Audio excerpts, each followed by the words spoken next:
حضرات گرامی، اب آپ کے بعد میں بغیر کسی تاخیر کے فضیلت الشیخ محمد حامد سلفی مدنی استاذ حدیث جامعۃ الفلاح حیدرآباد دکن کے حضور چل رہا ہوں، اور آپ سے انتہائی ادب و احترام کے ساتھ گزارش کر رہا ہوں کہ اس ماہ میں بعض لوگوں نے صحیح احادیث کا سہارا نہ لے کر ضعیف موضوع، من گھڑت اور جعلی ساز روایتوں کا سہارا لینے کی سعی نامسعود کی ہے، ان کا بخیہ ادھیڑنے کے لیے اور ان کی قلعی کھولنے کے لیے آپ تشریف لائیں۔ میں فضیلت الشیخ محمد حامد سلفی مدنی حفظہ اللہ کو ان دو شعروں کے ساتھ دعوت اسٹیج دے رہا ہوں کہ حق بیانی کا میر آتا ہے، حق بیانی کا میر آتا ہے، واعظ بے نظیر آتا ہے، جو چیر ڈالے سینہ باطل لیجئے اب وہ تیر آتا ہے۔ میں فضیلت الشیخ محمد حامد سلفی مدنی حفظہ اللہ سے گزار ہوں کہ آپ تشریف لائیں اور ماہ شعبان کے تعلق سے جو ضعیف روایات لوگوں میں چلن پکڑ رہی ہیں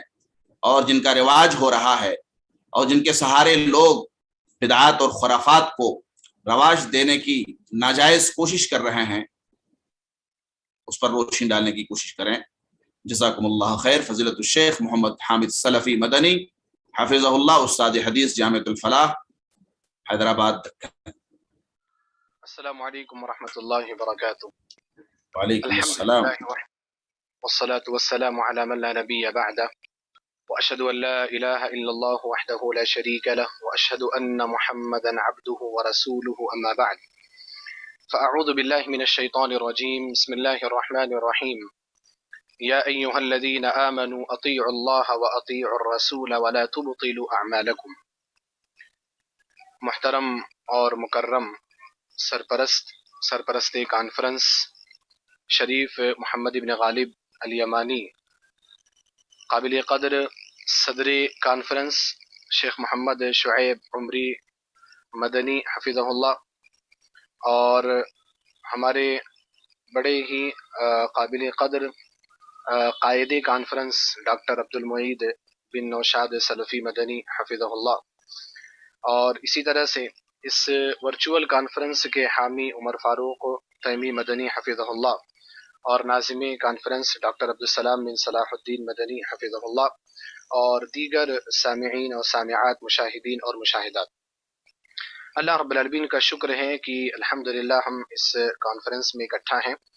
شعبان کے تعلق سے کچھ امور پر تبادلہ خیال کرنے کے لیے، کچھ باتیں آپ کے سامنے رکھنے کے لیے، کچھ سیکھنے کے لیے اور کچھ سکھانے کے لیے۔ میں اس موقع پر اللہ سبحانہ و تعالیٰ کا شکر گزار ہوں، اور ساتھ ہی میں اپنے بڑے بھائی ڈاکٹر عبد المعید بن نوشاد سلفی مدنی حفظہ اللہ کا خصوصی طور پر شکر گزار ہوں کہ شیخ محترم نے مجھے اس لائق سمجھا کہ اس عظیم الشان کانفرنس میں، جہاں بڑے بڑے علماء اور دکاترہ موجود ہیں اور خود بھی شیخ دکتور ہیں، آپ کے سامنے میں چند کلمات کہہ سکوں۔ بہرحال وقت بہت کم ہے، مختصر ہے، اور موضوع جو ہے وہ بڑا ہی طویل ہے، تو میں انشاءاللہ موضوع کی طرف آؤں گا۔ میرا جو موضوع ہے ماہ شعبان کے متعلق ضعیف احادیث کا سرسری جائزہ۔ محترم سامعین، اس امت کو بہت سارے فتنوں کا اور بہت ساری آزمائشوں کا سامنا کرنا پڑا۔ انہی آزمائشوں میں سے ایک بڑی آزمائش ضعیف اور موضوع احادیث کا اس امت میں پھیل جانا ہے، اور اسی وجہ سے شیخ البانی رحمہ اللہ نے سلسلۃ الاحادیث الضعیفہ کے مقدمے میں اس کو مصیبت عظمی قرار دیا۔ شیخ البانی رحمہ اللہ نے سلسلۃ الاحادیث الضعیفہ کی تمہید میں مقدمے میں لکھا ہے کہ من المصائب العظمی التي نزلت بالمسلمین منذ العصور الاول انتشار الاحادیث الضعیفہ والموضوعہ بینہم، کہ پہلے زمانے سے، یعنی شروع دور سے ہی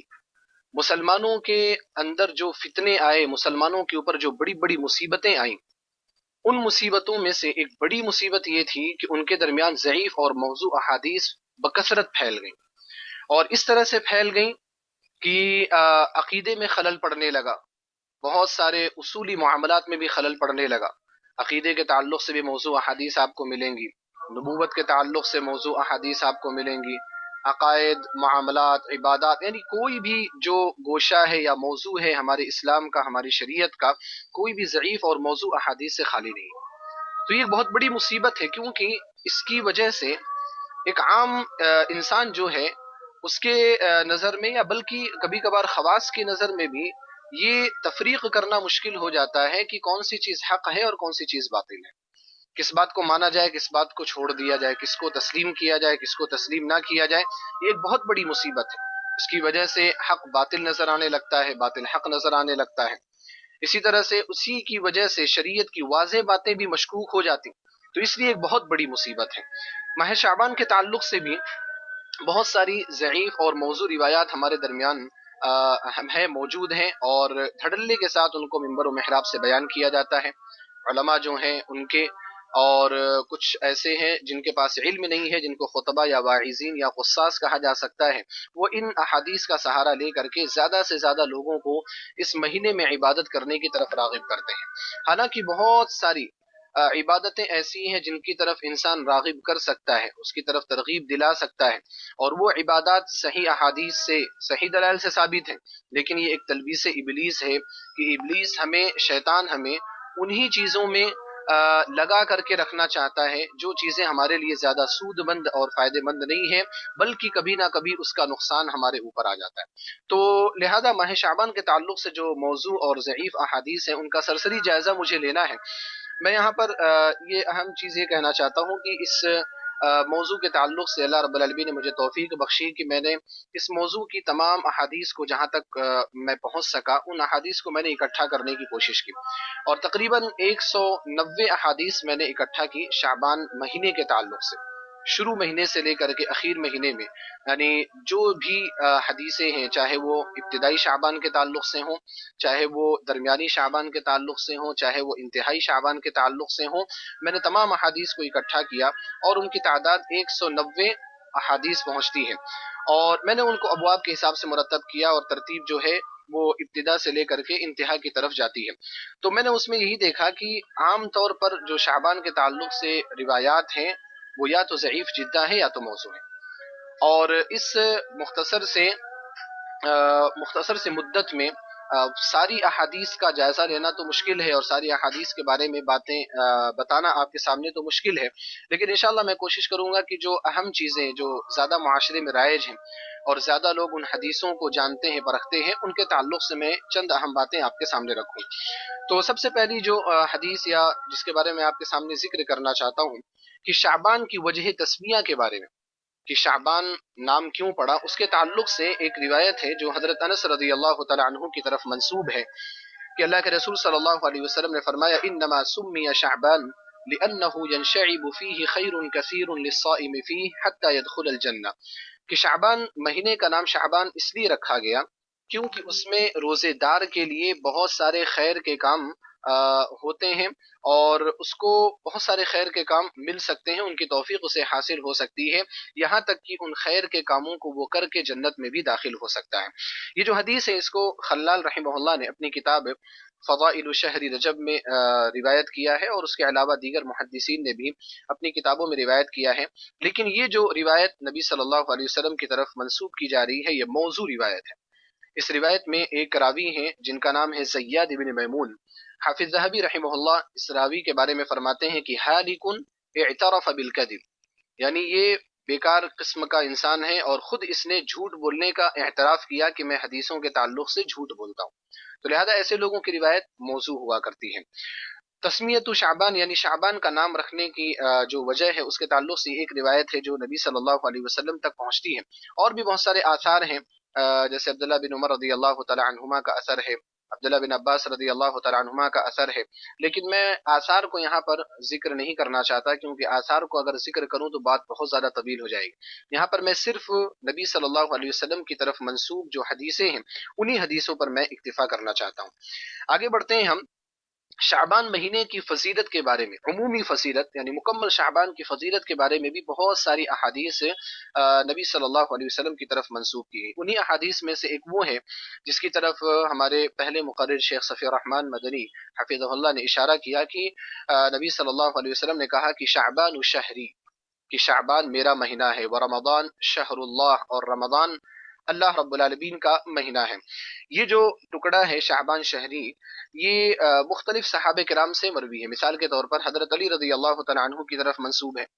اور حضرت علی رضی اللہ تعالیٰ عنہ کی حدیث کو یحییٰ الشجری رحمہ اللہ نے اپنی کتاب الامال الخمیسیہ میں ذکر کیا ہے، لیکن اس کی سند بھی کیا ہے؟ موضوع ہے۔ ان کی حدیث میں، حضرت علی رضی اللہ تعالیٰ عنہ کی حدیث میں ایک راوی ہے جن کا نام ہے ابو علی محمد بن اشعث الکوفی، اور یہ وزا راوی ہے۔ اسی طرح سے ایک راوی اور ہیں ابو محمد سہل بن احمد الدیباجی ازہری، فرماتے ہیں جیسا کہ خطیب بغدادی رحمہ اللہ نے اپنی تاریخ بغداد میں ذکر کیا کہ کان کذابا رافضیا زندیقا، یہ جو ابو محمد سہل بن احمد الدیباجی تھے یہ جھوٹے، رافضی اور زندیق قسم کا یہ آدمی تھا، تو لہذا حضرت علی رضی اللہ تعالیٰ عنہ کی حدیث کی جو سند ہے وہ موضوع ہے۔ عائشہ رضی اللہ تعالیٰ عنہ کی طرف بھی یہ روایت منسوب ہے کہ آپ نے بھی ایسا ہی روایت کیا ہے۔ عائشہ رضی اللہ تعالیٰ عنہ کی حدیث کو امام دیلمی رحمہ اللہ نے اپنی کتاب مسند الفردوس میں ذکر کیا ہے، لیکن اس کی بھی سند ہے ضعیف جدا، اور اس میں ایک راوی ہیں الحسن بن یحییٰ الخشنی۔ امام دارقطنی رحمہ اللہ اس راوی کے بارے میں فرماتے ہیں کہ یہ متروک راوی ہے۔ شعبان شہری والی حدیث ابو سعید خدری رضی اللہ تعالیٰ عنہ کی طرف بھی منسوب ہے، اور ابو سعید خدری رضی اللہ تعالیٰ عنہ کی جو حدیث ہے اس کے دو طریق ہیں۔ پہلا جو طریق ہے علقمہ ابو سعید خدری رضی اللہ تعالیٰ عنہ سے روایت کرتے ہیں، اور اس طریق کو ابن الجوزی رحمہ اللہ نے اپنی کتاب الموضوعات میں روایت کیا ہے، لیکن اس کی سند بھی ضعیف جدا ہے۔ حافظ ذہبی رحمہ اللہ نے اس کے اندر ایک راوی ہے جن کا نام ہے عمارہ ابن جوین، ان کو متروک قرار دیا ہے۔ اسی طرح سے ایک اور سند ہے جس کو یحییٰ الشجری رحمہ اللہ نے اپنی کتاب الامال الخمیسیہ میں ذکر کیا ہے، لیکن اس کی سند موضوع ہے۔ اس میں ایک راوی ہیں ابو ہارون العبدی عمارہ ابن جوین۔ حماد ابن زید رحمہ اللہ نے ان کے بارے میں فرمایا کہ کان کذابا، کہ یہ شخص کذاب تھا، جھوٹ بولا کرتا تھا۔ اسی طرح اس روایت میں ابو سعید خدری رضی اللہ تعالیٰ عنہ کے دوسرے طریق میں علی ابن عاصم نام کے بھی ایک راوی ہیں جن کو امام شعبہ، ابن معین، امام احمد، فلاس، امام بخاری رحمہ اللہ نے ضعیف قرار دیا ہے، اور اس کے علاوہ بھی اس کی سند میں بہت سارے مجاہیل ہیں جن کے بارے میں کچھ بھی اتا پتہ نہیں ہے کہ وہ کون تھے، کس زمانے کے تھے، اور ان کی حیثیت اور حالت کیا تھی۔ حضرت انس رضی اللہ تعالیٰ عنہ کی طرف بھی یہ حدیث منسوب ہے، شعبان الشہری والی حدیث ان کی طرف بھی منسوب ہے، اور اس کے بھی دو طریق ہیں۔ ایک طریق ہے جس کو یزید الرقاشی حضرت انس رضی اللہ تعالیٰ عنہ سے روایت کرتے ہیں، اس طریق کو امام بہقی رحمہ اللہ نے اپنی کتاب فضائل الاوقات میں اور شعب الایمان میں روایت کیا ہے، لیکن اس کی سند کیا ہے؟ موضوع ہے، کیونکہ یزید الرقاشی جو حضرت انس رضی اللہ تعالیٰ عنہ سے روایت کر رہے ہیں ان کے بارے میں امام نسائی رحمہ اللہ نے کہا کہ وہ متروک ہیں۔ اسی طرح سے اس میں ایک راوی ہے نوح ابن ابی مریم، اور یہ معروف اور مشہور ہے کہ یہ وضاع راوی ہے، کذاب ہے، لوگوں کے درمیان اس کے بارے میں بہت ساری چیزیں مشہور ہیں۔ اسی طرح دوسرا جو طریق ہے حضرت انس رضی اللہ تعالیٰ عنہ کی حدیث کا، حمید الطویل روایت کرتے ہیں حضرت انس رضی اللہ تعالیٰ عنہ سے، اس میں بھی یہ راوی پایا جاتا ہے جس کی بنا پر یہ روایت بھی موضوع ہے۔ اب یہ جو بات ہے، یعنی خلاصہ کیا نکلا کہ شعبان شہری والی جو حدیث ہے کہ نبی علیہ الصلوۃ والسلام نے فرمایا کہ شعبان میرا مہینہ ہے، یہ حضرت علی، حضرت عائشہ، ابو سعید الخدری اور حضرت انس رضی اللہ تعالی عنہ کی طرف منسوب کی جاتی ہے یہ حدیث، لیکن کسی کی بھی سند صحیح نہیں ہے، بلکہ سب یا تو ضعیف جدہ ہیں یا تو موضوع ہیں۔ ایک دوسری فضیلت شعبان کی جو ہے وہ بہت زیادہ مشہور ہے، حضرت انس رضی اللہ تعالیٰ عنہ کی طرف منسوب ہے کہ آپ فرماتے ہیں کہ کان رسول اللہ صلی اللہ علیہ وسلم اذا دخل رجب، کہ اللہ کے رسول صلی اللہ علیہ وسلم جب رجب کا مہینہ داخل ہوتا تھا، آتا تھا، تو آپ یہ دعا پڑھتے تھے، اللہم بارک لنا فی رجب و شعبان وبلغنا رمضان، کہ اللہ تو ہمارے لیے رجب اور شعبان کے مہینے میں برکت عطا فرما اور ہمیں رمضان المبارک تک پہنچا۔ تو یہ بڑی مشہور ہے، عام طور پر سوشل میڈیا میں بھی ہم دیکھتے ہیں کہ جب رجب کا مہینہ شروع ہوتا ہے تو یہ دعا گردش کرتی رہتی ہے، لوگ اپنے اسٹیٹس پر لگاتے ہیں، لوگ اپنے وال پر شیئر کرتے ہیں، لیکن یہ روایت بھی درست نہیں ہے۔ اس کو حضرت انس رضی اللہ تعالیٰ عنہ کی اس حدیث کو اس کے بھی دو طریق ہیں، ایک زیاد النمیری روایت کرتے ہیں حضرت انس رضی اللہ تعالیٰ عنہ سے، ان کی اس روایت کو ابن ابی دنیا رحمہ اللہ نے اپنی کتاب فضائل رمضان میں ذکر کیا ہے، لیکن اس کی سند بھی ضعیف جدہ ہے، کیونکہ زیادہ نمیری جو ہیں ان کو ابن معین وغیرہ نے ضعیف قرار دیا ہے، اور اسی طرح سے اس میں ایک راوی ہیں زائدہ بن ابی الرقاد، جن کے بارے میں امام بخاری رحمہ اللہ نے فرمایا کہ وہ منکر الحدیث ہے، اور ایسے راوی کی روایت ضعیف جدہ ہوتی ہے۔ دوسرا جو طریق ہے اس دعا کا وہ ثابت عن انس ہے، یعنی ثابت ابن اسلم البنانی رحمہ اللہ حضرت انس رضی اللہ تعالیٰ عنہ سے روایت کر رہے ہیں۔ حافظ ابن حجر رحمہ اللہ نے اپنی کتاب تبیین العجب میں اس کو ذکر کیا ہے، اور اس میں اس کی سند بھی کیا ہے، موضوع ہے۔ شعبان مہینے کے تعلق سے ایک تیسری جو حدیث مشہور کی جاتی ہے اس کی فضیلت کے تعلق سے، وہ بھی حضرت انس رضی اللہ تعالیٰ عنہ کی طرف منسوب ہے کہ نبی علیہ الصلوۃ والسلام نے فرمایا فضل شعبان علی سائر الشہور كفضل محمد صلی اللہ علیہ وسلم علی سائر الانبیاء، کہ شعبان کی فضیلت تمام مہینوں کی بنسبت ویسے ہی ہے جیسے کہ محمد صلی اللہ علیہ وسلم کی فضیلت تمام انبیاء کرام کی بنسبت ہے۔ اس حدیث کو ابو طاہر السلفی رحمہ اللہ نے روایت کیا ہے، جیسا کہ حافظ ابن حجر رحمہ اللہ نے انہی کی سند سے اپنی کتاب تبیین العجب میں ان کی اس روایت کو ذکر کیا ہے، لیکن اس کی سند بھی موضوع ہے۔ اس حدیث میں ایک راوی ہے ابو البرکات السقطی جو کہ کذاب راوی ہے۔ ایک چوتھی جو فضیلت شعبان مہینے کی مشہور کی جاتی ہے وہ یہ کہ نبی صلی اللہ علیہ وسلم نے حضرت عائشہ رضی اللہ تعالی عنہا سے کہا یا عائشہ انہ یکتب فیہ لملک الموت من یقبض فانا احب ان لا ينسخ اسمی الا وانا صائم، کہ اے عائشہ رضی اللہ تعالی عنہا، اس مہینے کے اندر ملک الموت کے لیے وہ سارے نام لکھ دیے جاتے ہیں جن کی روح اسے قبض کرنا ہے، چنانچہ میں پسند کرتا ہوں کہ جب میرا نام ملک الموت کے پاس لکھا جائے ان لوگوں کی فہرست میں جن کی روح کو قبض کرنا ہے تو میں روزے سے ہوں۔ تو اس حدیث کا ظاہر کیا بتاتا ہے کہ شعبان کے مہینے میں جو لوگ مرنے والے ہیں یعنی اگلے 11 مہینوں میں، ان کے نام اللہ سبحانہ وتعالی ملک الموت کے سپرد کر دیتا ہے۔ لیکن یہ بات بھی یہ حدیث جو ہے اس کو محاملی رحمہ اللہ نے اپنی کتاب العمالی میں ذکر کیا ہے، یہ حدیث بھی کیا ہے، ضعیف جدہ ہے۔ اس میں ایک راوی ہے اسماعیل ابن قیس جو کہ متروک راوی ہے، اور یہ سیم یہی جملہ اسی کے تقریباً ہو بہو یہی جملہ ام سلمہ رضی اللہ تعالی عنہا کی حدیث سے بھی روایت کیا گیا۔ اس روایت کو یحییٰ الشجری رحمہ اللہ نے اپنی کتاب الامال الخمیسیہ میں ذکر کیا ہے، لیکن اس کی سند موضوع ہے۔ اس میں ایک راوی ہے الحسین ابن مالک جن کو امام ابن معین رحمہ اللہ نے کذاب قرار دیا ہے۔ اب اس کے بعد ہم آتے ہیں 15ویں شعبان کی طرف۔ یہ شروع شعبان اور عمومی شعبان کے تعلق سے چند باتیں تھیں۔ 15ویں شعبان کے بارے میں بہت زیادہ شور شرابہ ہوتا ہے اور بہت زیادہ بدعات اور خرافات اس رات میں انجام دیے جاتے ہیں، اور بہت سارے لوگ اس روایت کی فضیلت کو ثابت کرنے کی کوشش کرتے ہیں، اور خاص طور پر جو فضیلت اس دن کے تعلق سے اور اس رات کے تعلق سے وارد ہوتی ہے یا سننے میں آتی ہے وہ یہ کہ اللہ سبحانہ و تعالی اس رات آسمان دنیا پر نزول فرماتا ہے اور تمام لوگوں کی مغفرت کر دیتا ہے سوائے مشرکین کے اور سوائے ان لوگوں کے جو آپس میں ایک دوسرے سے بغض رکھتے ہیں۔ اب یہ جو روایت ہے شیخ البانی رحمہ اللہ نے بھی اپنی تحقیقات میں کچھ حسن قرار دیا ہے کچھ روایتوں کو،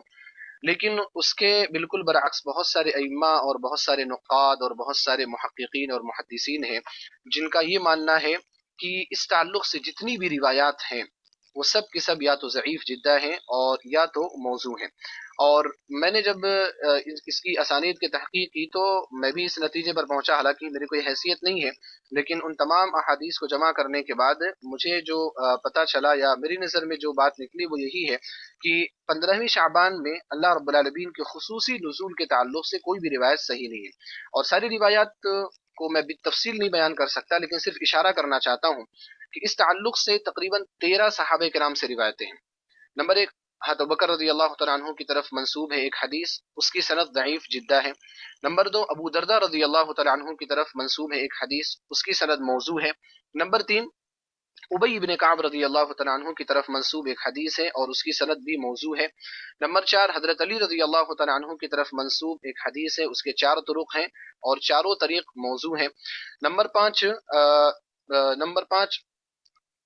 حضرت عائشہ رضی اللہ تعالی عنہا کی حدیث ہے اور اس کے 2 طرق ضعیف جدہ ہیں اور 2 طرق ایسے ہیں جو منکر ہیں۔ منکر کا معنی یہاں پر یہ ہے کہ اس میں لیلۃ النصف من شعبان کا جو ذکر ہے، لیلۃ النصف من شعبان کا تذکرہ وہاں محفوظ نہیں ہے، بلکہ وہ واقعہ جو مشہور ہے کہ نبی علیہ الصلوۃ والسلام بقیع الغرقد گئے، مقبرۃ البقیع گئے، اور وہاں آپ نے مدفونین کے لیے استغفار کیا، تو یہ عمومی طور پر یہ واقعہ تو صحیح ہے، اور صحیح بخاری اور صحیح مسلم میں بھی یہ بات موجود ہے، لیکن بعض راویوں نے لیلۃ النصف من شعبان کا اضافہ کیا ہے، تو وہ اضافہ درست نہیں ہے، کیونکہ جن راویوں کی طرف سے وہ اضافہ کیا گیا ہے وہ راوی ایسے نہیں ہے کہ ان کی بات پر اعتماد کیا جا سکے یا ان کے تفرد کو قبول کیا جا سکے یا ان کے تفرد کو برداشت کیا جا سکے۔ نمبر 6، عبداللہ بن عباس رضی اللہ تعالیٰ عنہما کی طرف بھی منسوب حدیث ہے، اس کی سند ضعیف جدہ ہے۔ نمبر 7، عوف بن مالک رضی اللہ تعالیٰ عنہ کی طرف منسوب ایک حدیث ہے جس کے دو طریق ہیں، ایک طریق تو موضوع ہے اور دوسرا طریق اس میں ابن لہیعہ ہے، اور ابن لہیعہ اس روایت کو بیان کرنے میں بہت زیادہ اضطراب کے شکار ہے، تو اتنا اضطراب ہے کہ جمع کی کوئی صورت وہاں پر نہیں، لہذا مضطرب روایت کی کوئی حیثیت نہیں ہوتی اور اس کو قبول نہیں کیا جا سکتا، اور اسی طرح سے مضطرب جو روایتیں ہوتی جس میں اتنا شدید اضطراب ہو اس کو تقویت کے لیے بھی یا اعتبار اور شاہد اور متابعت کے لیے بھی استعمال نہیں کیا جا سکتا، اللہ عالم۔ 8ویں جو حدیث ہے ابو امامہ الباہلی رضی اللہ تعالیٰ عنہ کی طرف منسوب ہے اور اس کی سند ضعیف جدہ ہے۔ 9ویں جو حدیث ہے وہ معاذ بن جبل رضی اللہ تعالیٰ عنہ کی طرف منسوب ہے اور اس کی سند جو ہے وہ منکر ہے، یعنی وہ حدیث منکر ہے، اور منکر کا معنی وہی ہے جو میں نے ابھی وضاحت کی۔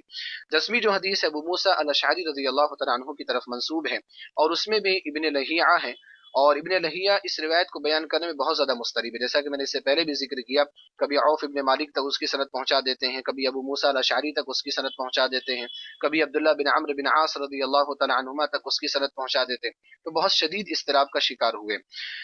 اسی طرح سے 11ویں جو حدیث ہے عثمان بن ابی العاص رضی اللہ تعالی عنہ کی طرف منسوب ہے اور اس کی سند بھی منکر ہے یا وہ حدیث منکر ہے۔ 12ویں جو حدیث ہے ابو ہریرہ رضی اللہ تعالی عنہ کی طرف منسوب ہے اور وہ بھی منکر ہے۔ 13ویں جو ہے وہ عبداللہ بن عمرو بن عاص رضی اللہ تعالی عنہما کی طرف منسوب ہے اور اس میں بھی جیسا کہ میں نے ذکر کیا عبداللہ بن لہیعہ ہیں اور ان کو شدید قسم کا اضطراب اس روایت کے بیان کرنے میں ہوا ہے۔ یہ خلاصہ میں نے آپ کے سامنے پیش کیا، اس سے آپ کو اندازہ ہو سکتا ہے کہ آپ دیکھیں آخری جو 15ویں شعبان کو آخری پہر میں اللہ سبحانہ و تعالیٰ کے آسمان دنیا پر نزول کی جو بات ہے، وہ بات نبی صلی اللہ علیہ وسلم سے جن سندوں کے ساتھ بھی آئی ہے وہ یا تو موضوع روایتیں ہیں یا موضوع سندیں ہیں یا تو ضعیف جدہ سندیں، بچی کچھ سندیں ایسی جو ضعیف ہیں یعنی جن کے اندر کم ضعف ہے، لیکن وہ کم ضعف بھی آپس میں ایک دوسرے کو تقویت نہیں پہنچا سکتے کیونکہ وہ منکر ہیں، یعنی راوی سے لیلۃ النصف من شعبان کا جو لفظ ہے اس کے ذکر کرنے میں خطا ہوئی، تو لہذا ایسی روایتیں آپس میں ایک دوسرے کو تقویت نہیں دے سکتی، تو خلاصہ یہ نکلا کہ جن محققین اور نقاد نے یہ کہا ہے کہ اللہ رب العالمین کے نزول کی بات صحیح نہیں ہے، مجھے لگتا ہے کہ ان کی بات ہی درست ہے۔ آگے بڑھتے ہیں۔ 15ویں شعبان کے دن دعا کرنے کی فضیلت کے بارے میں بھی کچھ روایتیں آئی ہیں، مثال کے طور پر ایک روایت ہے ابو امامہ الباہلی رضی اللہ تعالی عنہ کی طرف منسوب کہ نبی صلی اللہ علیہ وسلم نے فرمایا 5 لیال لا ترد فیہن الدعوہ، کہ 5 راتیں ایسی ہوتی ہیں جن میں دعائیں رد نہیں کی جاتی۔ اول لیلۃ من رجب، رجب کی پہلی رات، ولیلۃ النصف من شعبان، شعبان کی 15ویں رات، ولیلۃ الجمعہ، جمعہ کی رات، ولیلۃ الفطر، عید الفطر کی رات، ولیلۃ النحر اور عید الاضحیٰ کی رات، تو یہ 5 راتیں ہیں جن میں دعا رد نہیں کی جاتی۔ اس حدیث کو ابو امامہ الباہلی رضی اللہ تعالی عنہ کی طرف منسوب کیا گیا کہ انہوں نے نبی صلی اللہ علیہ وسلم سے اس کو بیان کیا ہے۔ اس روایت کو امام دارمی رحمہ اللہ نے اپنی کتاب مسند الفردوس میں، ابن عساکر رحمہ اللہ نے تاریخ دمشق میں، اور دیگر لوگوں نے بھی اس روایت کو بیان کیا ہے۔ یہ روایت جو ہے موضوع ہے،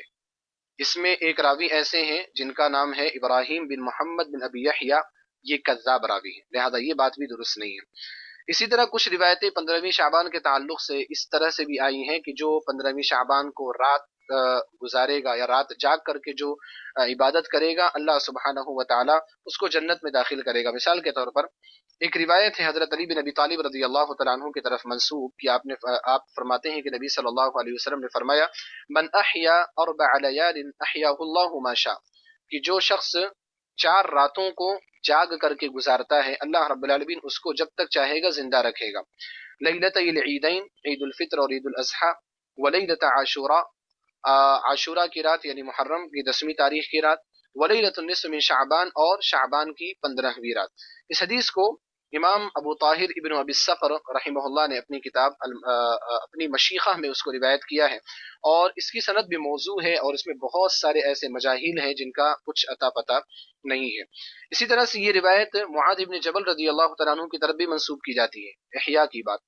کہ نبی علیہ الصلوۃ والسلام نے فرمایا من احیا اللیال الخمس وجبت له الجنہ، کہ جو 5 راتوں کو جاگ کر کے گزارتا ہے اس کے لیے جنت واجب ہو جاتی ہے۔ انہی میں سے لیلۃ النصف من شعبان کا تذکرہ کیا گیا۔ اس حدیث کو امام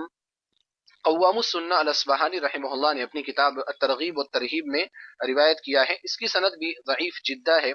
اس میں عبد الرحمن بن زید العمی ایک راوی ہیں جو کہ متروک ہیں۔ اسی طرح سے یہ حدیث کردوس رضی اللہ تعالیٰ عنہ کی طرف بھی منسوب ہے۔ کردوس وہ صحابی ہیں جن کی روایتیں زیادہ نہیں ہیں،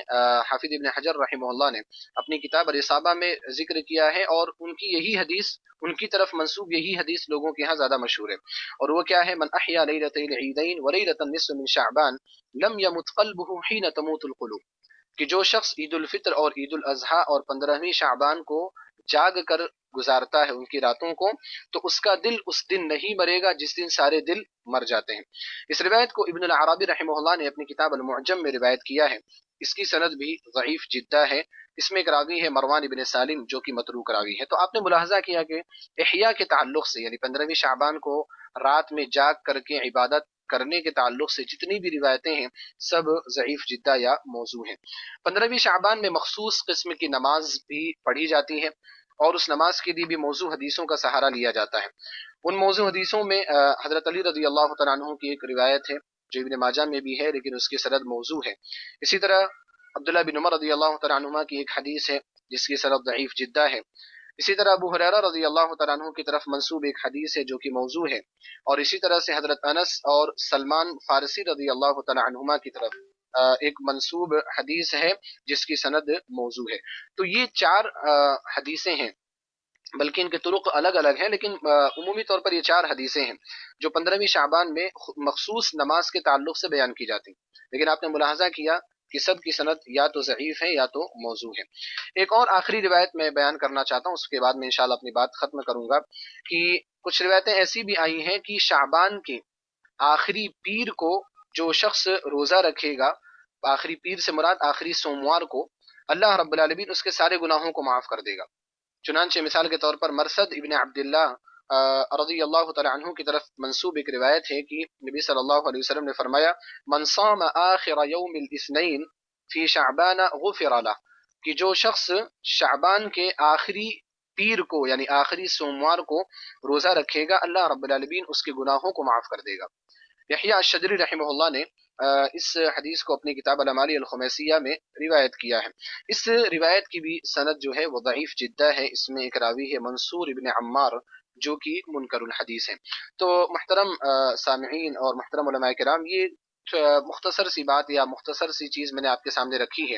اور بھی بہت ساری احادیث ہیں جو شعبان کے تعلق سے مشہور کی جاتی ہیں، لیکن ان باتوں سے یہ اندازہ بخوبی لگایا جا سکتا ہے کہ ان چیزوں کا کوئی بھی ان چیزوں کے تعلق سے کوئی بھی صحت موجود نہیں ہے، اور ان حدیثوں کا مدار جن اسانید پر ہے وہ اسانید یا تو ضعیف جدہ ہیں یا تو موضوع ہیں، اور وہ تقویت کو بھی نہیں پہنچ سکتی۔ لہذا ان ائمہ اور محققین کی بات محل نظر ہے جو یہ کہتے ہیں کہ کثرت طرق کی وجہ سے شعبان کی فضیلت یا 15ویں شعبان کی فضیلت کے بارے میں جو وارد احادیث ہیں وہ حسن درجے تک پہنچیں گے۔ لہذا ہم سب کا فریضہ یہ ہے کہ ہم انکار منکر کے ناحیے سے جو بھی ضعیف اور موضوع حدیثیں ہمیں معلوم ہوں، ہم لوگوں کو ان حدیثوں سے آگاہ کر دیں تاکہ لوگ ان حدیثوں سے محفوظ رہیں اور ان حدیثوں سے دور رہیں۔ جیسا کہ اللہ کے رسول صلی اللہ علیہ وسلم نے فرمایا من کذب علی متعمدا فلیتبوأ مقعدہ من النار، کہ جو شخص جان بوجھ کر کے میری طرف جھوٹی بات منسوب کرتا ہے تو چاہیے کہ وہ اپنا ٹھکانہ جہنم میں بنا لیں، اپنی سیٹ جہنم میں ریزرو کر لے۔ یہ بہت سخت وعید ہے جو نبی صلی اللہ علیہ وسلم کی جانب سے آئی ہے۔ لہٰذا موضوع حدیثوں کا بیان کرنا، ان کو سننا یا ان کو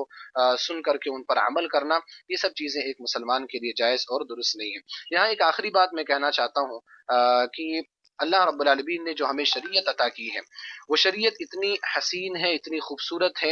اور جو عبادات اللہ سبحانہ و تعالیٰ نے ہمیں بتائی ہیں، اور ایسی عبادات جو قرآن سے ثابت ہیں یا نبی صلی اللہ علیہ وسلم کی صحیح احادیث سے ثابت ہیں، ان میں ہمارے لیے کفایت ہے۔ اگر ہم انہی پر عمل کریں اور انہی کے ذریعے سے اللہ رب العالمین کو راضی کرنے کی کوشش کریں تو انشاءاللہ اللہ سبحانہ و تعالی ہم سے راضی ہو جائے گا۔ ہمیں چندہ ضرورت نہیں ہے کہ ہم اس طرح کے ضعیف اور موضوع حدیثوں کا سہارا لیں۔ ہم میں سے بعض حضرات کبھی کبھار ضعیف اور موضوع حدیثوں کا سہارا لیتے ہیں اپنی تقریروں میں یا کسی بات کو بڑھا چڑھا کر کے بیان کرنے کے لیے۔ یہ کام کرنے کی ہمیں ضرورت نہیں ہے۔ الحمدللہ ہمارے پاس احادیث کا اور صحیح احادیث کا اتنا بڑا ذخیرہ موجود ہے کہ اگر آپ اس ذخیرے کا استعمال کر کے آپ دعوت دینا چاہتے ہیں، آپ لوگوں کو صحیح اسلام کی طرف بلانا چاہتے ہیں تو انشاءاللہ کسی بھی طرح سے اس میں ہمیں مشکلات کا سامنا نہیں کرنا پڑے گا۔ اور ایک آخری بات کہ شیخ البانی رحمہ اللہ کا جو قول میں نے ذکر کیا کہ ضعیف اور موضوع احادیث کا انتشار